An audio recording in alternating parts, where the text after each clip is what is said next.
Es que el rectorado controla con facilidad 151 votos al menos. Y entonces no hay ninguna posibilidad de que haya oposición. Bueno, la oposición. Lo que dice Dicentis. Que aquel que no conoce la historia está condenado a repetirla. Y es por eso que hoy traemos a Alfonso Castro, catedrático de Derecho Romano de la Universidad de Sevilla, además de licenciado en Geografía e Historia. Muy buenas, Alfonso. ¿Qué tal? Encantado de estar aquí con vosotros. Y nosotros de que estés aquí, porque la verdad que es un auténtico privilegio. Lo primero es obligatorio. ¿Quién es Alfonso Castro y cuándo empieza esa inquietud por estudiar Derecho, Geografía, Historia? Bueno, yo soy un hombre sevillano ya de mediana edad, aunque uno aún tiene el espíritu joven. Y desde muy niño tuve una vocación y una inclinación muy clara por las humanidades. Por la cultura en general, por el estudio, por la lectura, ¿no? Era uno de estos niños que hoy son más raros, ¿no? Pero entonces no era tan raro, ¿no? Uno de estos niños que estaba todo el tiempo leyendo, escribiendo y...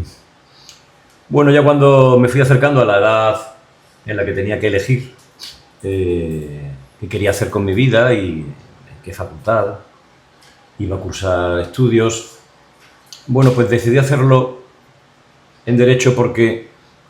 Para mí, Derecho también era una manifestación de alta cultura. Generalmente percibimos el Derecho como algo áspero, algo plúmbeo, algo muy relacionado con el ámbito económico. Sí, pero el Derecho también tiene una parte cultural, una relación muy clara con la historia, es un producto histórico. Por lo tanto, yo veía muchas semejanzas, muchas umbilicalidades, ¿no? Y decidí estudiar Derecho. Mi intención hubiese sido estudiar Derecho y Geografía e Historia exactamente a la vez. Pero ¿cómo ha cambiado todo? Entonces no te dejaban estudiar dos carreras a la vez en primero. Fruto de lo que me has comentado, que era más denso, digamos, tenía un contenido mayor, ¿el alumno promedio de Derecho actual, qué diferencia tienes con el de tu época? Bueno, vamos a ver, hay diferencias, creo que ambientales, ¿no? Espirituales. Naturalmente no se ha producido ningún tipo de descenso intelectual. Los alumnos ahora siguen siendo igual de inteligentes que antes. Sí se aprecian algunas diferencias. En general leen menos, lo cual sí se percibe, es como si fuese una especie de impregnación atmosférica, en la forma que tienen muchas veces de afrontar las asignaturas. Parten de una base a lo mejor histórica, un poco menor, hablo en términos generales. Tengo alumnos que tienen una densidad cultural muy clara. Y además los del doble grado de Derecho y Filosofía, por ejemplo, que fui yo el que lo impulsó en la universidad, con Pablo Vadillo Farrell, que entonces era decano de Filosofía, son alumnos que tienen unas inquietudes culturales extraordinarias, y los tenemos en Derecho. Pero se ha perdido un poco ese talento o esa capacidad de ir más allá, ¿no? Bueno, vamos a ver, los alumnos de ahora son superiores a nosotros en muchas cosas. Tienen una serie de valores, manejan una serie de herramientas que nosotros no teníamos, entre otras cosas, algunas porque no existían y otras porque aún no estaban lo suficientemente interiorizadas. Saben en general más idiomas, y eso que nosotros, mi generación, ya era una generación que salía de Europa y que estudiaba idiomas, no como la anterior, que eso era muy excepcional. Pero ahora, claro, la necesidad de tener un B1 para cursar... Las exigencias de... Claro, las exigencias del medio. Son producto del medio. Lo que sí se advierte un poco es que quizás la cultura del esfuerzo, eso se ha debilitado algo en general. Pero en el momento en que la activan, si lo vienen con ella, en Derecho hay alumnos muy buenos. Y Alfonso, hablando de un poco del contexto de España, de nuestro país, y como catedrático de Derecho Romano y además con un renombre importante, ¿hay justicia en España? ¿El derecho se respeta? ¿No se respeta? ¿Vemos un atropello continuo de lo que son los parámetros de la legalidad? Bueno, vamos a ver. Digamos que nosotros estamos en un Estado de Derecho que funciona razonablemente bien. Razonablemente bien si lo comparamos con los países de nuestro entorno, que son con los que nos tenemos que comparar. Bien, adolece de algunas cuestiones que son un poco endémicas, ¿no? A veces un poco de lentitud, hay una cierta burocracia, pero funciona razonablemente bien. El problema de la Administración de Justicia fundamentalmente es su enorme lentitud. Sobre todo en algunas jurisdicciones es muy lenta. Evidentemente, claro, hay veces que hay resoluciones con las que no estás de acuerdo, Claro, el derecho es una ciencia de opiniones y una sentencia no deja de ser más que una opinión. Una opinión se supone que bien fundada, pero una opinión. Por tanto, claro que se puede no estar de acuerdo, ¿no? Y hablando de ese contexto, vamos a centrarnos un poco en la Universidad de Sevilla. ¿Qué tipo de partidismo, corrupción o, por así decirlo, crees que la Universidad de Sevilla no está sujeta a terceros intereses o a...? Bueno, esto se puede enfocar de dos formas. Intereses externos, que puedan colonizar la universidad y la gestión universitaria, y luego intereses internos que provocan bolsas, digamos, de irregularidad o de clientelismo, por utilizar un viejo término que procede además de la cultura romana, ¿no? Entonces, podemos analizar ambas cosas, si quieres, por separado, porque naturalmente que nuestra universidad, cualquier universidad pública, pero la nuestra de un modo muy evidente está sacudida y sometida un poco a esos dos impulsos, ¿no? Un impulso, digamos, externo de hacer que la universidad funcione sobre los intereses externos, que son legítimos ahí fuera. Pero ¿y cómo lo nota eso un profesor? ¿Cómo lo nota un catedrático? Ese elemento externo que interactúe de una forma tan directa. Bueno, esto se nota fundamentalmente en época electoral y en el perfil en ocasiones de algunos de los gestores que tenemos, pues, de modo cotidiano. En el elenco de candidaturas, por ejemplo, esto se percibe de una forma evidente. Yo no voy a hablar absolutamente de nadie porque no me parece además que sea correcto y adecuado. Pero sí es obvio, y lo sabemos casi todos, que hay al menos una candidatura que está, digamos, preñada de un cierto partidismo. Y eso, bueno, es así, conviene no negarlo además, porque es una realidad. Los juristas tenemos para eso una frase, ¿no? Excusatio non petita, accusatio manifesta, ¿no? Es un poco lo que hemos visto en los días recientes. Yo no voy a ocultar lo que soy, porque es que además con lo que soy es con lo que quiero ser elegido rector. Y además debe ser así. ¿Y has notado alguna vez algún tipo de presión o de situación que hayas dicho, vale, sé por dónde van, hablando mal y pronto, los tiros, y me están poniendo como esa tirita, ¿no?, en la boca, por decirlo de alguna forma? Bueno, yo ya era, antes de ser elegido decano de Derecho, era un profesor relativamente conocido, había sido presidente de la Junta de Personal, de hecho lo era todavía, y por lo tanto ya había tenido un primer contacto desde otra acera con los elementos del poder en la universidad. Tuve además una relación cordial con los rectores en esa época, y a mí nunca se me intentó amordazar ni sobre todo convertir en una especie de muñeco, ¿no?, guiado por un ventríloco. Pero sí es verdad que eso lo percibías tú a diario, sobre todo en el claustro, en los órganos colegiados. En los órganos colegiados de la universidad, en general, el poder tiende a ver mal la disidencia, la manifestación de la disidencia. Y esto ha sido un proceso que se ha ido ahondando con los años. De tal manera que cualquier manifestación pública de no estar de acuerdo con algo, incluso por respetuosamente que se manifieste, era percibida como que, bueno, este no es de los nuestros. Sí lo he visto en general siempre. Y el intento de controlar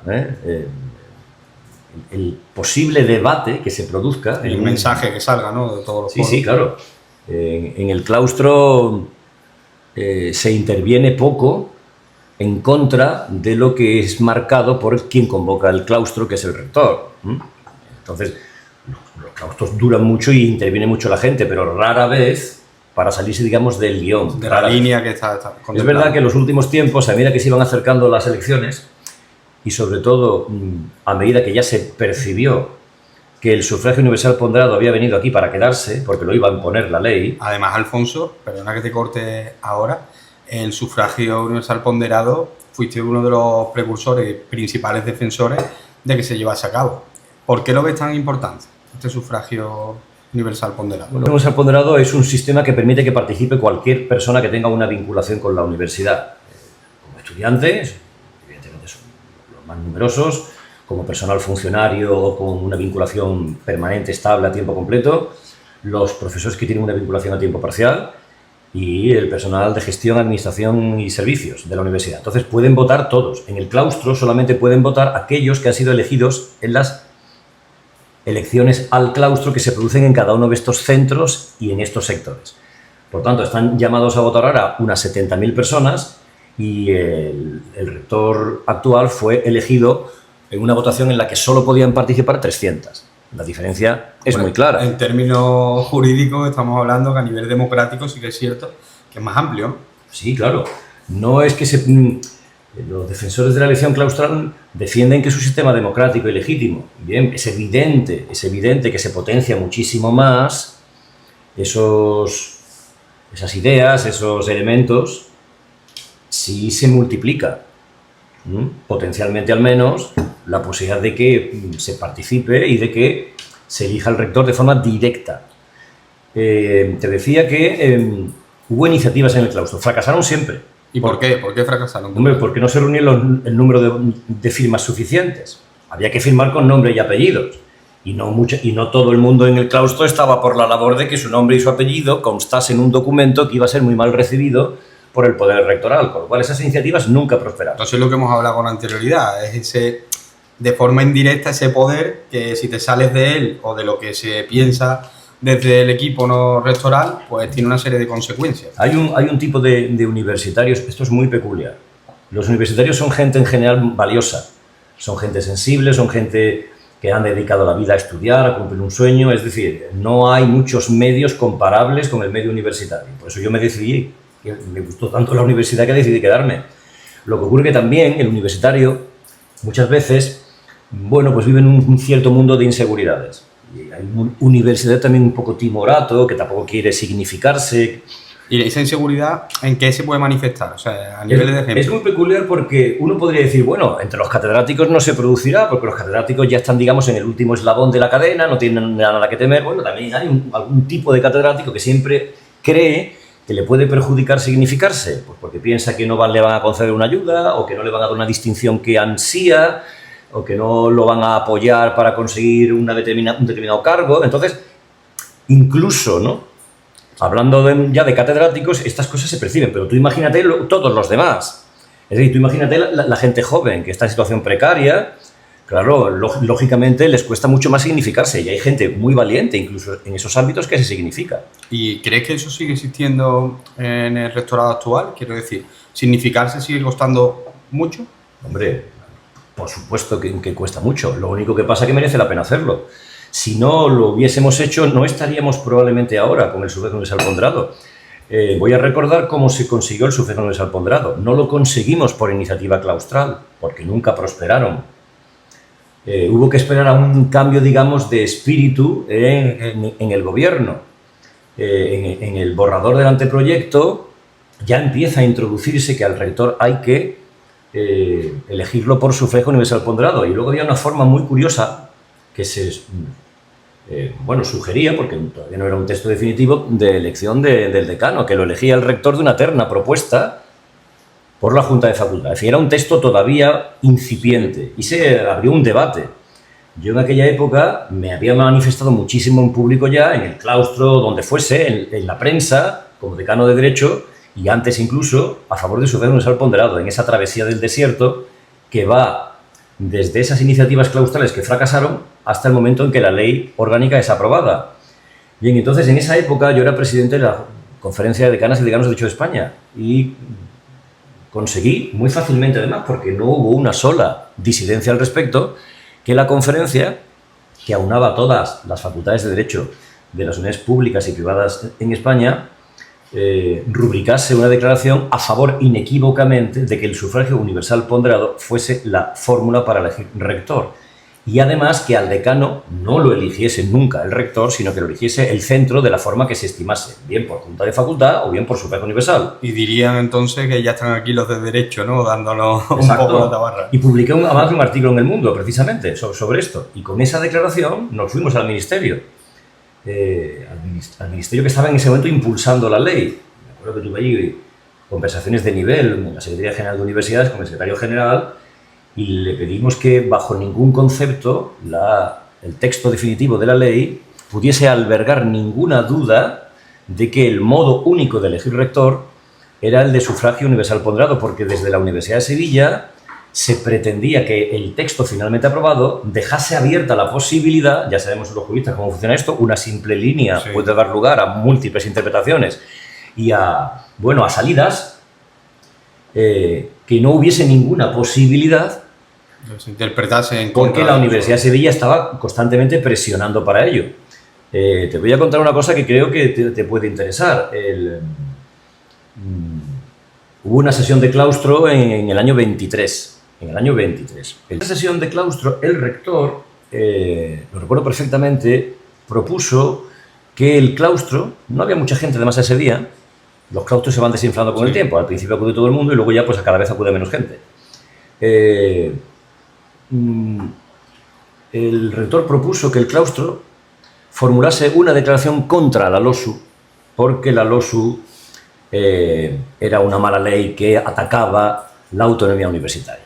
Indisimuladamente atacaba la autonomía universitaria, según el rector, porque no le habían permitido a él y a sus órganos colegiados elegir el modo de elegir rector, y eso era atacar la autonomía para él. El 2710 de nuestra Constitución. Pero, en fin, eso evidentemente no es así, porque las leyes orgánicas están precisamente para marcar los límites y la base. Y tú, con esos límites y esa base, desarrollas tu autonomía universitaria. Naturalmente que el marco legal depende de una ley y depende del legislador, claro. Entonces yo levanté la mano y todo eso está grabado y es un documento interesante. Yo levanté la mano y le dije que lamentaba no estar de acuerdo con esa declaración que aún no habíamos visto, pero que si la declaración era una declaración que tenía que suscitarse, digamos, seguirse, apoyarse por asentimiento, ni siquiera por un voto unánime, no, por asentimiento directamente, es decir, sin votar, yo solicitaba que se votase, porque yo iba a votar en contra de esa declaración, ya que aunque la LOSU tiene aspectos discutibles, como prácticamente casi cualquier cosa, recogía el sufragio universal ponderado, que era particularmente importante y relevante para la Universidad de Sevilla, y no debería interpretarse fuera de la universidad, de la nuestra, que después de haber sido tan beneficiados con la imposición del sufragio universal ponderado, ya que éramos la única universidad pública que no elegía rector a través de él, parecía absolutamente incongruente que nos declarásemos agredidos por una ley que en ese aspecto tan significativo nos beneficiaba de modo significativo. Bien, pues hubo que votar. Esto no agradó mucho al señor rector, pero hubo que votar. Entonces yo voté en contra. Hubo algunos valientes que votaron también en contra. Algunos vienen en mi equipo. Y luego hubo votos en blanco. Los votos en blanco son particularmente dolorosos porque es gente que te dice: no te puedo apoyar, señor rector, no voy a votarte en contra. Entonces la relación con el actual rector, bueno, no fue muy buena, ¿no? No era ya buena. En todo caso, lo significativo de esto es ver cómo votaron las otras personas que eran claustrales y que se presentan a estas elecciones. Porque la votación en el claustro se hace a mano alzada, salvo en cuestiones muy concretas. Hablamos de otras candidatas o candidatos, ¿no? Sí, es decir, candidatas. Es decir, ¿qué piensas que votaron los vicerrectores que votaron? ¿Qué piensas que se votó en la mesa del claustro? En la mesa del claustro, bueno, hay gente significativa. Y ahora están defendiendo su candidatura con un sufragio universal ponderado. Que les permite precisamente presentarla con posibilidades de competir. Porque si las elecciones hubiesen sido claustrales, no habría habido competencia. Porque en los claustros pasa siempre lo mismo. ¿Y qué es lo mismo en relación a...? Lo mismo es que el rectorado controla con facilidad 151 votos al menos. Y entonces no hay ninguna posibilidad de que haya oposición. Bueno, la oposición está destinada al fracaso. Y así ha sido hasta ahora. Así ha sido siempre. Muchos no la presentaban. Hablaban en los pasillos. Y no la presentaban. Y dicen, bueno, no hay nada que hacer. Tampoco nos vamos a enfrentar como Don Quijote, ¿no? Sí. A los gigantes. Pero en realidad los gigantes luego son molinos de viento y no son gigantes. Porque claro, es que esto sería heroico si viviésemos en una dictadura. Claro, vives en una dictadura y ahora te manifiestas en... Estamos en Corea del Norte. Pues en Corea del Norte esto tendría problemas, suscitaría muchos problemas, ¿no? Estar un poco en contra del líder. Estamos en una democracia. Pero estamos en una democracia en la que ¿qué puede ocurrir? ¿Que no le caigas bien al rector de turno? Yo me he llevado muy bien con algunos rectores. Y pues si no me tengo que llevar bien con uno, pues no pasa absolutamente nada. ¿Que no me van a dar un premio? Pues yo no quiero ningún premio. Que no hay ningún problema en sí. Y luego, bueno, siempre ha habido gente que ha manifestado su opinión. Y en los tiempos ya más cercanos a las elecciones, cuando ya se sabía que el Supremo Tribunal Ponderado había triunfado, las críticas eran cada vez mayores. Y los claustros se volvieron menos mortecinos. Ya se atrevía más gente a manifestar su desacuerdo, por ejemplo, con estos viajes ciclópeos, mastodónticos, de montones de personas, con los gastos pagados, a Vietnam o a China. Porque también en el tema de gastos, impulsado precisamente también desde ciertos vicerrectorados. Sí. Desde ciertos vicerrectorados, que crearon gran escándalo, y esto llegó al claustro. Se manifestó perplejidad en el claustro. Esto no hubiese ocurrido probablemente en otros momentos de nuestra historia reciente, pero claro, es que sabíamos que íbamos a poder elegir al rector por Sucesión Universal Ponderada, que eso abría la baraja, y por tanto hubo muchos más compañeros que se animaron a manifestar su disidencia o su desaprobación o su opinión, digamos, discordante. Desde el 92 hasta el 2025, todos los rectores han sido vicerrectores del anterior. Me está diciendo, es algo sorprendente, porque en 23 años de equipo rectoral, siempre la persona que se ha sentado a ser rector de la Universidad de Sevilla estaba en la mesa, sí, con anterioridad. O sea, no hay ningún tipo de oposición. Bueno, ha habido oposición, lo que pasa es que condenado al fracaso. Ha habido otras candidaturas que se han presentado, pero que no podían prosperar en ese elemento del claustro. Entonces tenemos el rector Medina, vicerrector de Pérez Royo. Javier Pérez Royo fue el último que no fue vicerrector. Florencio, vicerrector de Medina. Luque, vicerrector de Florencio. Arellano, vicerrector de Luque. Miguel Ángel Castro, vicerrector de Luque y vicerrector de Arellano. Por partida doble. Sí, y ahora tenemos 3 compañeros vicerrectores y una compañera directora general del Centro de Formación Permanente, es decir, 4 personas que forman parte del equipo rectoral, bueno, dejado el equipo rectoral, digamos, casi pro forma, cuando iba a empezar poco menos que la campaña, ¿no? Que quieren también convertirse en rectores.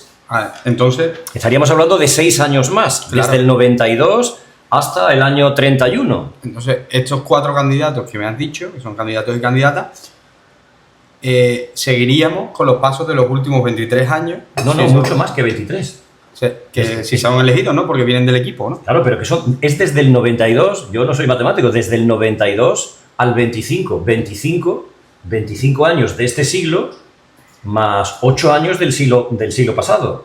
33. 25 más 8, son 33. 33 años. 33 años.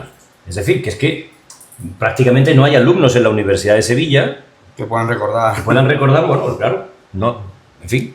Y hablando un poco, ya que lo has sacado a colación... Esto con todos los respetos hacia estos compañeros, ¿eh? Sí. Yo prácticamente no los conozco. Conozco alguno un poco y alguna. Personalmente, vamos... Ningún problema. Simplemente es una situación que, si se tira de histórico y al momento actual, estamos viendo que es lo que pasa, ¿no? Y hablando de eso, de un poco de los candidatos a rectorado, ¿qué opinión tienes acerca de esas candidaturas? ¿Cuál es la verdadera oposición a este equipo rectoral? ¿Piensas que es fundamental el cambiar ese equipo? Bueno, vamos a ver. Las 4 candidaturas que están encabezadas por personas que han estado en el equipo de Miguel Ángel Castro son formas distintas de continuismo. Y puede que el continuismo, vamos, tenga sus adeptos, no te digo que no. Y además hay muchos intereses en juego. Y bueno, pues estas cosas también movilizan al voto. No perder determinadas posiciones de un cierto privilegio. Esto es una motivación muy clara para ir a votar. Es decir, la gente no va a votar solamente con los ideales. Entonces, ¿piensa que hay un poco de miedo al cambio?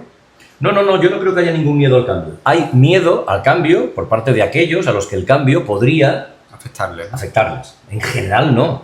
En general no hay ningún miedo, porque además el voto es secreto por muchas presiones que puedan recibir algunas personas para no ir a votar o para ir a votar en según qué términos, ¿no? ¿Hay presiones para que no se vaya a votar? Bueno, eso parece, pero esas presiones no van a ningún caso, es decir, no van a surtir efecto.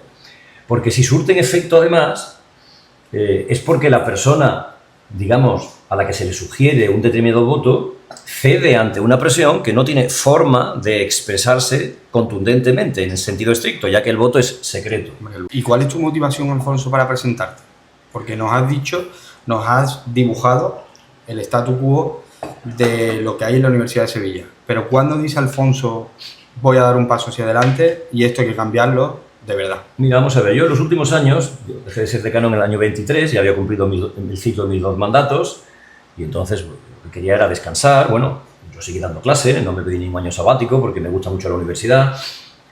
Bueno, volver descargado de otro tipo de, bueno, pues de quehaceres que eran muy absorbentes, pues volver a mis clases. Nunca había dejado de dar clase en mi época de decano, pero ahora digamos que con la mochila más aligerada, seguir investigando, en fin, una vida que es una vida deliciosa para el que le guste hacer estas cosas, sobre todo cuando además tú no te tienes que preocupar, digamos, por tu futuro profesional, porque ya has llegado, digamos, a esa meta a la que muchos... El culmen, ¿no? Por sí, así decirlo. Sí, bueno, ya estás en la culminación, digamos, de la carrera al menos administrativa. Siempre se puede culminar más, porque puedes llegar más alto y hacer las cosas mejor, siempre. Entonces, bueno, yo no tenía ninguna idea. La gente desde el principio me preguntaba que si me iba a presentar a rector. Esto lleva así como 2 años o 2 años y pico, ¿no? Y entonces yo respondía que yo estaba pescando en Chipiona, es decir, que no estaba pensando en eso, pero yo escuchaba a la gente y hablaba con gente. Yo no he hecho esto de los encuentros participativos y estas cosas que en realidad son actos de campaña electoral encubiertos antes de la campaña electoral, con esta especie de pulsión o de prisa que hay por visualizarse, ¿no? Sí, un poco hay que respetar los tiempos y en ese sentido lo que nos estás diciendo es que había un poco de ilegalidad en utilizar actos como de campaña, pero digamos que lo que ha habido es esto es la política, quiero decir, esto es introducir la política por encima del derecho. Entonces, todo lo que se ha hecho antes de abrirse el proceso electoral, con actos publicitados, difundidos... ¿Y qué te ha parecido eso? Son actos electorales en realidad. ¿Y eso qué te ha parecido? No, bueno, yo no lo he hecho. No lo he hecho porque si yo quiero, entre otras cosas, juridificar la universidad, hay que dar ejemplo. A mí no me importa ganar o perder como, digamos, elemento prioritario. Es decir, hay que ganar siendo quien uno es. Si no, no merece la pena ganar. ¿Y todos los candidatos han hecho esos actos? Bueno, unos más que otros. Para empezar, porque unos tienen como más apoyo logístico que otros. Pero se han lanzado un poco a la rueda. Sobre todo hubo una precandidatura. No se podía hablar de candidatura aunque hablasen de candidaturas. No había candidaturas. Las candidaturas han sido definitivas desde hace muy pocos días. Lo que quiero decir es que yo no tenía tomada la decisión, pero tenía hecho los deberes. Es decir, tenía el programa de lo que quería hacer, había hablado con todas las personas con las que tenía que hablar, tenía pulsado pues, la percepción muy clara de que había un deseo evidente de cambio. El deseo de cambio es evidente y mayoritario. Es verdad que la proliferación de candidaturas puede hacer que se atomice un poco esa percepción de cambio. E incluso que personas que tampoco es que quieran cambiar gran cosa o que puedan cambiarlo, pretendan capitalizar en un deseo de cambio. Bien, eso puede ocurrir. Eso puede ocurrir. La campaña es una campaña relativamente corta y además tampoco se está difundiendo desde el punto de vista institucional mucho o casi nada. Ahí me quiero centrar porque has dicho 2 cuestiones que son fundamentales. Una de ellas es que hay candidaturas que tienen un apoyo logístico diferencial con respecto a otras y después que no hay una difusión real de la Universidad de Sevilla de todos los candidatos o de todos los programas. ¿Por qué? Vamos a ver. Yo creo que se ha optado por un modelo muy pautado, muy rígido y poco expansivo. Digamos que con unos plazos muy comprimidos y con la utilización de mecanismos publicitarios que llegan poco a quien, en principio, tiene poca idea de lo que está ocurriendo ahora en la universidad. Bueno, mi ejemplo, y sobre todo porque soy alumno de, como bien sabes, estudié primero criminología y después derecho, y coincidí en mi época de derecho contigo como decano, y yo tenía una total desconexión, o sea, y soy, creo, ese vivo ejemplo, que después es verdad que me conecté con esa delegación y con demás cuestiones, pero es que el estudiante cuando entra en la universidad muchas veces no sabe ni quién es su rector. No, Entonces, no ¿por qué hay esa desconexión? No lo saben, vamos, yo estoy convencido que tú preguntas a los alumnos quién es el rector y no saben, vamos, no le pondrían, no ya nombre, no le pondrían ni cara.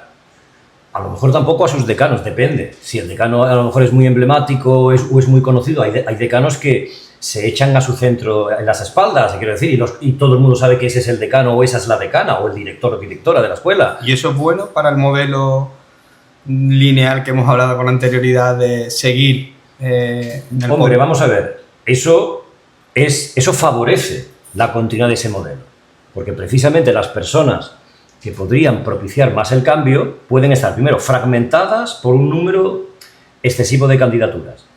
Por lo demás, el número excesivo de candidaturas es completamente legítimo porque todo el mundo tiene derecho, si cumple con los requisitos legales, a presentarse. Solo faltaba. Y si los compañeros se quieren presentar, pues se presentan.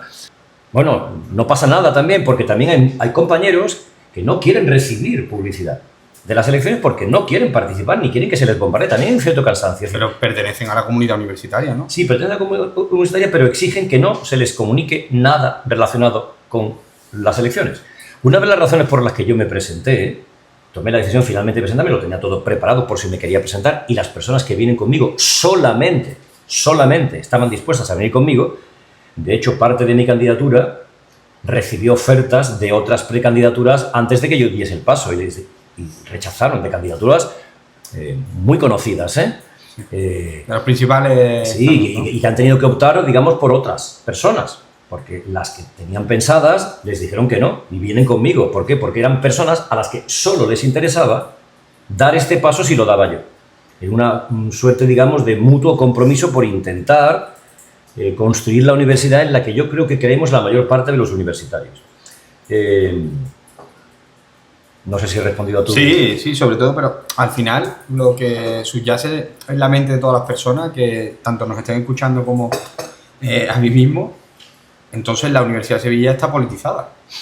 Bueno, vamos a ver. La Universidad de Sevilla está intervenida, es decir, está dominada, cuando hablo de Universidad de Sevilla me refiero institucionalmente, Sí. digamos por una casta. Voy a utilizar este término sin que nadie se ofenda, porque Sí. es un término, claro, quizás por mi deformación de historiador y de romanista, pues a veces utilizo este tipo de términos, pero no es el No es peyorativo. No es peyorativo en modo alguno, es decir, una casta, una estirpe si quieres, que domina los resortes del poder y que el poder debe tener, no sé, efectos afrodisíacos o debe ser como una especie de droga, porque hay personas, no sé, 12 años vicerrector, vicerrectora, 6 años en dirección general y ahora 6 años más de rector o rectora. Es decir, bueno, la gente no se cansa de esto y no quiere volver a coger una tiza y darle clase a sus alumnos o volver al laboratorio. Bueno, es un Porque además, claro, no dan clase.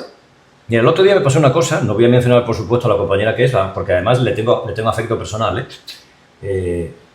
y yo me acercaba al campus y creo que fue el día de apertura de la campaña electoral. Y entonces estaba yo pasando por una terraza donde había un bar, había alumnos y tal, y en una mesa había unos profesores sentados. Y entonces veo que se levanta uno de los que estaba sentado para darme un abrazo y luego se levanta esta compañera. Y entonces, bueno, nos damos un abrazo, nos deseamos suerte, hacemos un par de bromas y me pregunta ella, ¿a dónde vas? Y le digo, a dar clase. Y entonces me miró como quien mira a alguien, no sé si decir a alguien extraordinario o a alguien que está haciendo algo extraordinario o una especie de animal extinguido, ¿no? Un dinosaurio, ¿no? Parecía que es como si un trozo del Cretácico se hubiese de repente, ¿no? Aparecido ahí ante ella, ¿no? Así, ¿Está mal visto dar clase? No es que esté mal visto, es que como no dan clase, yo creo que no piensan que la gente da clase, ¿no? Y que incluso los candidatos dan clase durante la candidatura. Todas las personas de mi candidatura damos clase, todas. Y además yo le he asegurado a mis alumnos que... ¿Pero porque no le interesa dar clase o porque prefieren hacer esa política rectoral o cómo? Vamos a ver, se van desprendiendo de las clases porque terminan sobrando. Claro, si tú tienes la posibilidad de no dar clase, porque normativamente hay una resolución rectoral que te lo permite, incluso, bueno, ahora el estatuto, basta con leerlo. Bueno, pues puedes acomodarte a esa posición. Yo recuerdo, no voy a decir quién es naturalmente tampoco, un compañero que se presenta, antes de tomar posesión incluso de su vicerrectorado, difundió por error un correo electrónico, me parece recordar que estaba dirigido a profesorado, donde manifestaba que él lo que quería ante todo, desde el principio, es no dar clase. Y eso nos llegó a los más de 4.000 profesores de la universidad por error. No me diga. Eso ocurrió así. Eso ocurrió. Una persona que... Solo llegó a los profesores, claro. Nos llegó a todos. Antes de tomar posesión, que él lo que quería es no dar clase. Que no quería dar ninguna clase. Entonces, claro, pues, yo entonces era decano. Y yo daba clase, claro. Los vicedecanos dan clase, además tienen una reducción muy pequeña por vicedecato, y los vicedecatos suelen ser muchas veces cosas, sobre todo en facultades muy grandes, ¿no? O en facultades donde hay pocos vicedecanatos porque es una facultad más pequeña. Entonces, vamos, yo les he dicho a mis alumnos que yo me voy a ocupar de la docencia en la campaña electoral, por supuesto, que voy a dar todas las clases. En términos generales, mi reflexión va hacia un lugar más sustantivo, porque ¿por qué percibimos tan alejados de nuestra realidad a los dirigentes rectorales? Pues porque hace 10 años todavía daban clase muchos de ellos. Todavía daban clase. Interactúan con la comunidad universitaria. Y entonces tú los veías dando clase. Y entonces pues se ven con los alumnos, se saludan con los compañeros. Saben lo que ocurre. Saben lo que ocurre, palpan la realidad. Ha habido vicerrectores que daban clase y que querían dar clase. Ya no quedan de esta gente. En tu candidatura, tu lema de campaña es «Ya es la hora». Vale. ¿Ya es la hora de qué, Alfonso? ¿De qué son los principales cambios que quieres llevar a cabo?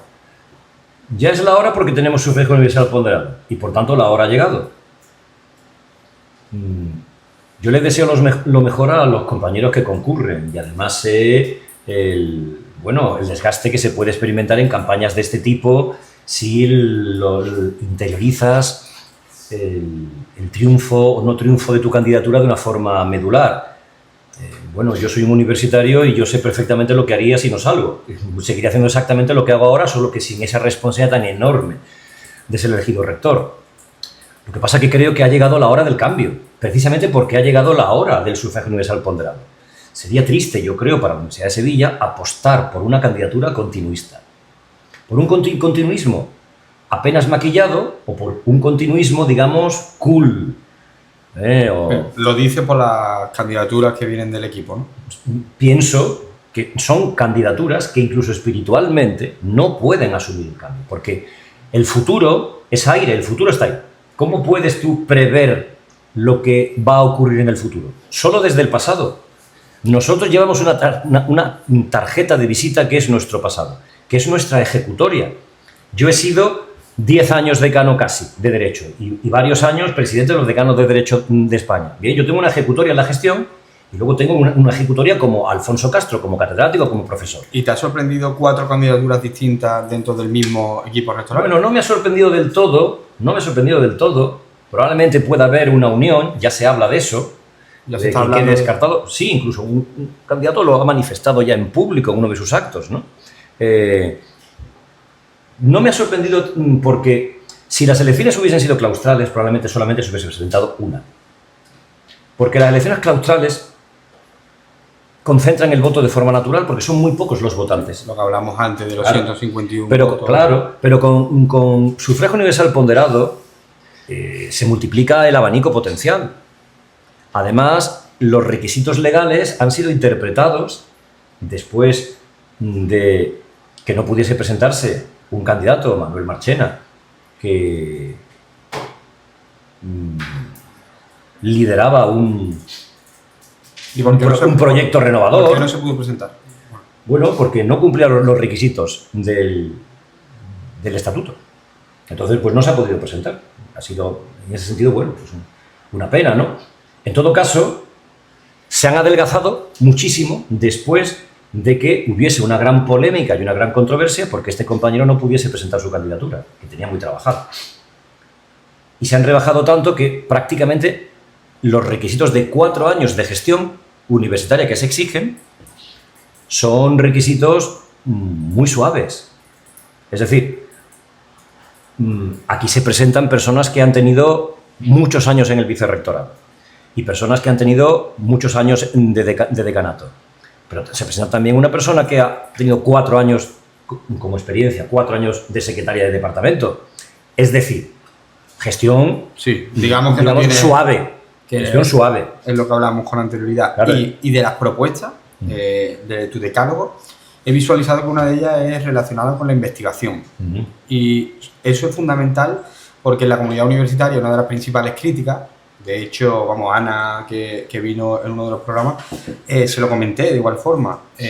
Ser investigador en la Universidad de Sevilla, ya que somos juristas y el artículo 10 nos dice la dignidad humana, ¿es digno? Mira, lo que ocurre es que esta profesión nuestra es extremadamente vocacional. Es verdad que hay algunos profesores a los que uno no les percibe una gran vocación, sobre todo a la hora de dar clase, y es verdad también que hay algunos compañeros a los que les cuesta la página en blanco. Pero en general, la mayor parte de nosotros nos dedicamos a esto, pudiendo ganar probablemente más dinero fuera, y nos dedicamos a esto porque esto nos gusta, porque amamos el estudio, amamos nuestra disciplina, tenemos una historia de amor. Probablemente es la historia de amor a lo mejor más duradera de tu vida. Y entonces somos vocacionales y estamos acostumbrados a sortear todo tipo de vaivenes. Es como si te metes en un camino, porque el objetivo, bien, hay unas nubes preciosas, hay un bonito paisaje y luego el camino se vuelve curvilíneo. Se tiene familia, claro, hay que comer, hay que vivir. Ese es el problema. Es decir, hay 2 problemas. El ámbito en sí de la investigación, en abstracto y en lo humano, y luego el ámbito de la precarización. Hay compañeros que tienen situaciones que son verdaderamente indignas, porque desempeñan labores y cobran muy por debajo de lo que cobrarían o deberían cobrar por las labores que desempeñan. ¿Y por qué? Porque tienen digamos, una línea de contratación que es absolutamente triste, que es lamentable. Es decir, ellos solicitan una cosa que es muy clara y muy evidente. A igual trabajo, igual salario. ¿Y cómo solucionarías tú eso? Bueno, eso tiene una solución jurídica fácil y luego lo que tiene es una cuestión de voluntad política. Es decir, hay que querer solventarlo. Hay que atender a estos colectivos porque la universidad tiene un problema enorme. El problema de estas personas que efectivamente, estamos hablando de gente joven, sí, pero a lo mejor estamos hablando de gente joven que tiene 30, 35 años. Con 30, 35 años tú eres un hombre y una mujer joven, sí, pero, hombre, ya estás... Sí, de mi edad, vamos. O sea, hombre, pues estás casado o tienes una pareja estable, estás pensando si quieres tener hijos, estás pensando si te quieres comprar una casa, en fin, lo normal con esas edades. Y eres profesor universitario, que se supone que es una cosa estupenda y extraordinaria, y te encuentras en una situación absolutamente miserable, dramática desde el punto de vista económico, con sueldos muy pequeños y precarios, con situaciones como que, por ejemplo, estás todo un curso dando clase a tiempo completo, con un contrato, digamos, no permanente, y cuando llega el verano te ponen a tiempo parcial. Esto está pasando. Es decir, son el desarrollo de la investigación, por eso el desarrollo de la investigación y el mantenerte, y el mantener a tu hijo, si lo tienes. Sí, vamos a ver. Imposible. Se hacen cosas que tienen una solución política, que son solucionables jurídicamente. Claro que lo que ocurre es que hay que invertir también económicamente. ¿Pero eso es culpa de la universidad o de la voluntad política que no quiere invertir? No. A los políticos hay que exigirle en su parcela. Pero tú, como gestor universitario, tienes una responsabilidad en la tuya. Y la gestión interna que se hace en este ámbito es manifiestamente mejorable. Ellos, además, reivindican cosas que son muy sencillas, que es la equiparación, digamos, con otras figuras y, sobre todo, que se les pague por el trabajo que desempeñan. Bueno, pues que se les pague lo que hacen. No se van a hacer ricos, además. Son personas que solamente consiguen prosperar porque en esas circunstancias tan terribles investigan. Y al investigar consiguen acreditarse. Pero claro, hay muchos que ciertamente se rinden. Yo recuerdo aquella frase de Cela que decía que en España quien resiste gana. Cela nunca fue un escritor particularmente favorito mío. Pero la investigación le viene ni al pelo, ¿no? Pero es que esa frase es completamente cierta. Entonces, en la carrera universitaria, en otras también, pero en la carrera universitaria hay que resistir si quieres ganar. Porque muchas veces los entornos no son los más adecuados. El entorno, digamos, para la investigación no es el más adecuado. Y luego hay otro problema, aparte del humano, aparte del profesional, aparte del económico, de muchos de nuestros compañeros precarizados. Es que luego hay un gran problema también en el ámbito de la investigación, en cómo se gestiona la investigación. Sí, en esa especie de maraña, de bosque, burocratizado hasta... Ese es otro de los puntos que traes en el decálogo, que es que hay un exceso de burocracia. ¿Sabes? Eso lo percibe hasta el estudiante. Nosotros mismos siempre decimos, cuando íbamos a la administración de cualquiera de las facultades, entrábamos con un problema y salíamos con 4, porque sí que es cierto que los requisitos son enormes. ¿Cómo cambia, Alfonso, esa burocratización? Mira, vamos a ver. La desburocratización se ha convertido en un mantra. Todos van y dicen que van a desburocratizar. Sí, además que es coincidente. Todos. Pero claro, es una cuestión de credibilidad. Si tú no has desburocratizado absolutamente nada durante tu gestión anterior, durante muchos años, pues es comprensible que haya mucha gente que no se lo termine de creer del todo. Sí, que has tenido tiempo estando... Has tenido mucho tiempo porque en el ámbito de un vicerrectorado, incluso en el ámbito del decanato, se pueden hacer muchas cosas también en ese ámbito. El problema de la burocracia es un problema político, de voluntad política, pero también, y ahí jugamos nosotros con mucha ventaja, real, es un asunto jurídico. Sí, ese es otro de los puntos que lleva. Nosotros cuando hablamos de la juridificación hablamos precisamente de que la descentralización que es necesaria, hay que devolver muchas competencias y presupuesto. Sobre todo a las facultades y las escuelas. A las facultades y a los decanatos, ¿no? Sí, sí. Eso es imprescindible para que la gestión sea eficiente. Vivimos en un Estado autonómico descentralizado y tenemos una universidad hipercentralizada. Que además centraliza lo que no tendría que centralizar, que es el cogollo del presupuesto. Descentralizar, el poder. Descentralizar porque está centralizada en el equipo rectoral y por lo tanto las facultades no tenéis ni han tenido, porque tú has sido decano durante 9 años, no tienen la posibilidad de tener esa autonomía, ¿no? Vamos a ver. El rectorado se mueve como si tuviese desconfianza de la universidad. ¿Qué querrán estos? Si la universidad somos nosotros, parece como que dijesen. Entonces concentran todo aquello que tiene que ver con el poder. Y el poder generalmente tiene que ver con el dinero, con las partidas económicas. La administración universitaria central centraliza una parte enorme del presupuesto, que luego devuelve en parte a través de los planes propios a investigadores, a centros, etcétera, etcétera. Pero claro, concentra el poder ella. ¿Qué es lo que ocurre? Que es un mundo bastante cerrado que se asoma poco a la realidad de los campus y la realidad de las facultades, la realidad de las escuelas. En fin, son los decanos, los directores de escuela, los directores de departamento, los líderes de proyectos de investigación, los profesores y los alumnos en su ámbito, también el personal que está en los centros, en la administración de servicios, los que conocen. Tú eres súper crítico con ese rearme moral y social, porque verdaderamente los decanos, porque lo has sufrido, como se suele decir, en tus propias carnes, ¿no?, en el desarrollo de sus competencias, es que es como si le damos, yo siempre digo lo mismo, el mismo ejemplo, si vamos a la guerra, uno lleva una escopeta y el otro lleva un palo de madera, pues seguramente no tenemos las mismas herramientas. Entonces, los decanatos urge que tengan una serie de herramientas y sobre todo autonomía en su gestión. Eso ha sido de los principales puntos del programa.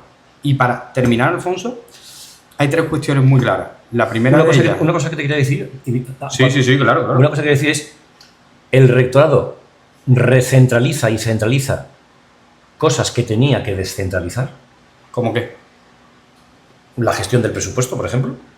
El desarrollo o la la percepción de las prioridades de los centros. Quienes las conocen son ellos, los arquitectos conocen lo que necesitan, los ingenieros conocen lo que necesitan, los filólogos conocen lo que necesitan, los químicos conocen lo que necesitan. Eso lo centralizan todo y lo único que descentralizan es el marrón, es el problema, y la gestión del problema. Eso que lo gestionen los centros. El problema traducido a la gestión. Todos los problemas. O sea, el dinero es centralizado, todo lo demás es descentralizado. Exacto. Vale.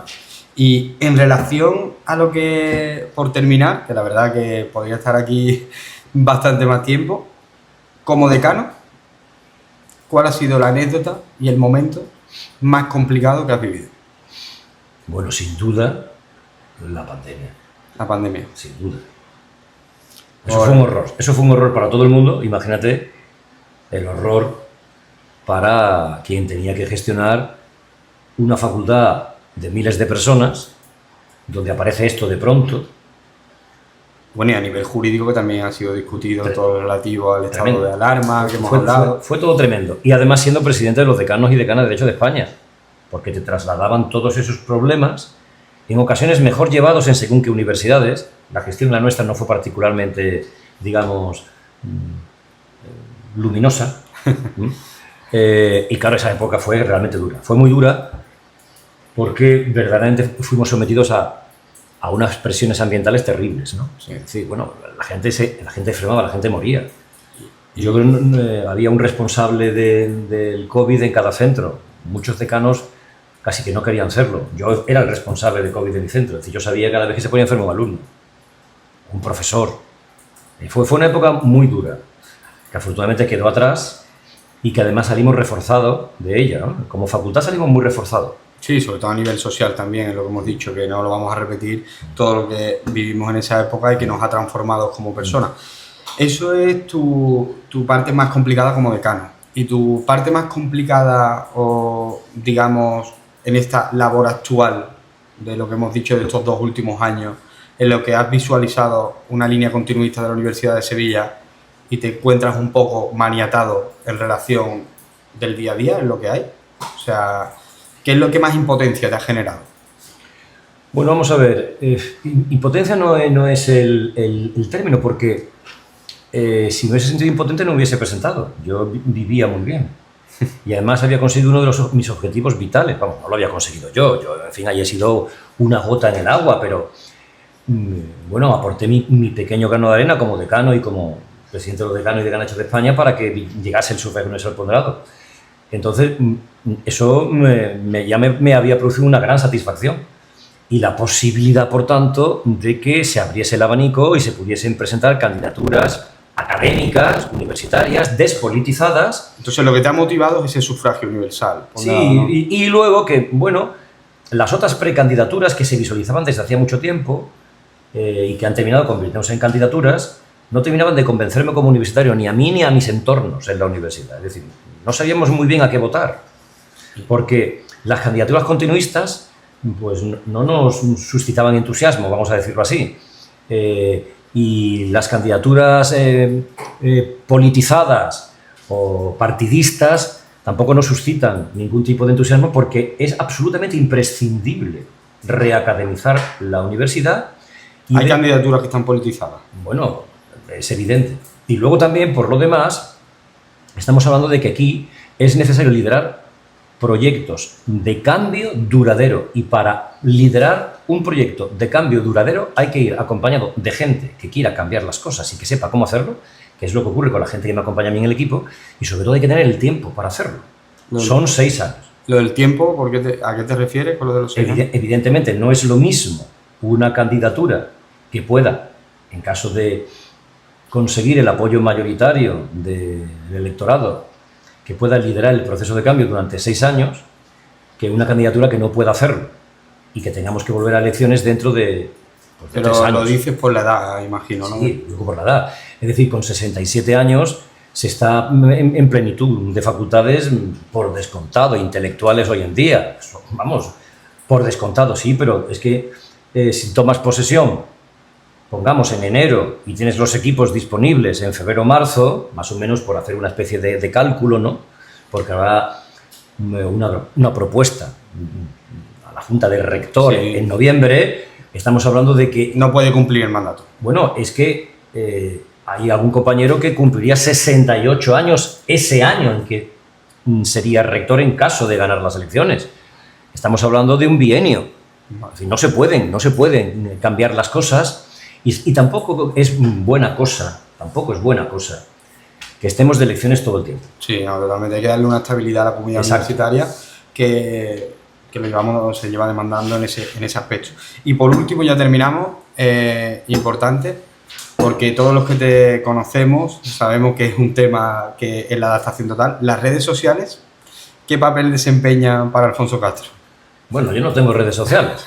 Ese es el papel que desempeñan en mi vida. Ninguno. Yo de las redes sociales sé por mis hijas, que sí las tienen, porque son chicas jóvenes, y claro, Bueno, pero hijas de su tiempo. Están coexistiendo al final con... Bueno, evidentemente en la campaña electoral yo lo que sí he querido, por supuesto, es que las redes de nuestra candidatura estuviesen operativas cuando había candidatura, no antes.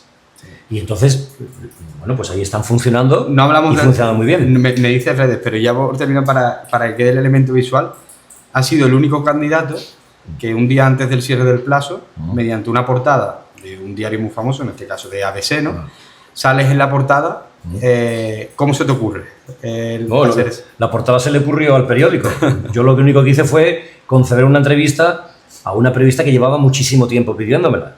Se la hubiese concedido a cualquier periódico que me la hubiese pedido y que hubiese estado detrás mía durante tantísimo tiempo. Es que la entrevistadora me solicitaba una entrevista desde hacía meses. O sea, que no sabía que ibas a estar en portada. No, para nada. Y lo del día de antes del plazo, define a Alfonso Castro como una persona que sobre todo lo que quiere es ser una verdadera oposición en esta candidatura al rectorado. Bueno, digamos, lo del día, había 4 días para presentar la candidatura. Yo la presenté el último porque la podía presentar el último como el primero. La entrevista en ABC salió el día antes de que yo la presentase. Bueno, yo no había mantenido un poco, digamos, la gente lo comentaba, yo había mantenido un poco esa incógnita, que era una incógnita para los demás. Sí, porque en todos los diarios hablaban de 6 candidatos, Sí, 6 sí. candidatos, 6 candidatos, y nos hasta ese momento cuando dicen... Bueno, no sé, en tiempos anteriores, esa misma periodista había hablado de 4 candidatos. Vamos, de 4 candidatos de los que se hablaba. Había hablado de una vicerrectora, había hablado de un decano, había hablado de Manuel Marchena y había hablado de mí.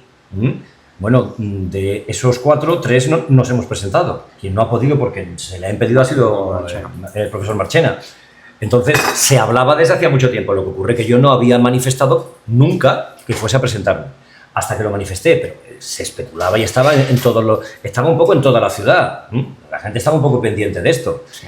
Y de lo que se trataba es de tenerlo preparado, tu candidatura, por si yo daba el paso. Y la tenía preparada, claro. Qué bien. Bueno, pues Alfonso, la verdad que ha sido un rato magnífico en el que todas las personas han podido conocerte un poco más de los cambios principales que quieres de la candidatura. Te agradezco tu tiempo y sobre todo también agradezco a todos los oyentes a que nos den a like en el podcast y que sobre todo nos compartan porque están en todas las plataformas y no os lo podéis perder, porque Alfonso Castro no es solo un candidato a la Universidad de Sevilla, sino es uno de los mejores catedráticos que tenemos dentro de una universidad y por lo que nos tenemos que sentir muy orgullosos. Así que muchas gracias.